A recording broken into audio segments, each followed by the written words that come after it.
మా పొల్లగాళ్లను అవసరమైతే పక్క ఊరి బళ్ళకైనా దోల్తాం గాని గీ బళ్లకు మాత్రం తోలేదే లేదు అని ఖమ్మం జిల్లా మనుగూరోళ్ళు అంటుర్రు. మరి ఇంతకు ఆ బళ్ళ చదువు మంచిగా చెప్తలేరా, లేకుంటే పొల్లగాళ్లకు సరిపోను సార్లు లేరా? గివేం కాకుంటే పొల్లగాళ్లకు ఏమన్నా సౌలతులు తక్కువ పడ్డాయా?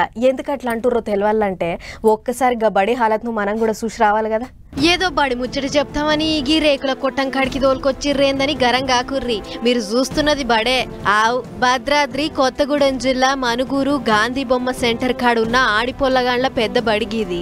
అయితే మరి గీ బడిని ఏ జమానాల కట్టిర్రో ఏమో గాని గీ నడుమ వారం దినాల సంధి తెంపు లేకుండా పడుతున్న వానలకు బడి గోడలు నానగిల్లబడి సోమవారం పొద్దున పైకప్పు దిబుక్కున కూలిందట. నసీబ్ మంచిగుండి ఎవరికేం కాలేదట. పాత గోడలు అయ్యేటొరకు నాని నిమ్మొస్తున్నాయట. దీంతోని పొలగాండ్లు ఆడుకుంటా గోడలను దాకితే షాక్ కూడా వస్తున్నాయట. బడి చక్కదనం చూసి అయ్యవ్వలు పొలగాండ్లను బడికి తోలాలంటేనే జంకుతున్నారట.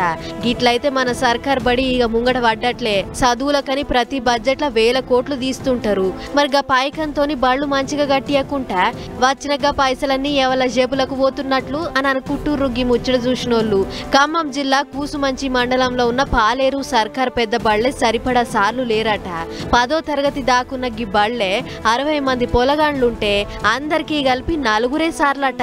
గిట్లయితే మేము ఎట్లా చదువుకోవాలే, మాకు సరిపోను పంతులు కావాలే అని పొలగాండ్లు అలా అయ్యవ్వలతోని కలిసి బడికి తాళం పెట్టి రోడ్డు మీద జవడానికి దిగిర్రు.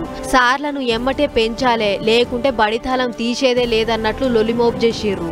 ఇక బళ్ళ ముచ్చట అట్లుందా? ఈ ఇటు చూడుర్రి. ఖమ్మం జిల్లా పెనుబల్లిలా ఎంపీడీఓ ఆఫీస్ ఎట్లుందో పైన పఠారం లోన లోఠారమే అన్నట్లుంది. వానలు దండిగా పడి స్లాబులు లీక్ అయినాయి. ఈగేముంది, అండ్లకెంచి నీళ్ల ధార గారుతుంది. కుర్చీలు వేసుకునే జాగల కాల్వ వారుతుందని గిట్ల కంప్యూటర్లకు వానకోట్లు కప్పి ఒరసాటుకు పెట్టిర్రు. సజ్జ మీద మూట గట్టి పెట్టిన రికార్డులు కూడా జల్లు పడుతున్నాయట. కాయిదాలు నాని ఖరాబ్ అవుతున్నాయట. మరి బయటంగా చూస్తేనేమో అబ్బో మునగాందే అన్నట్లుంది. లోపలికి పోయి చూస్తేనేమో ఉత్తబుర్రనే. అయితే వానలు రికాం లేకుండా పడుతుండేటోరకు నిమ్ము స్విచ్లకు చేరి ఇంకేమైనా కాలిపోతాయా ఎట్లా అని బుగులు పడుతుర్రు.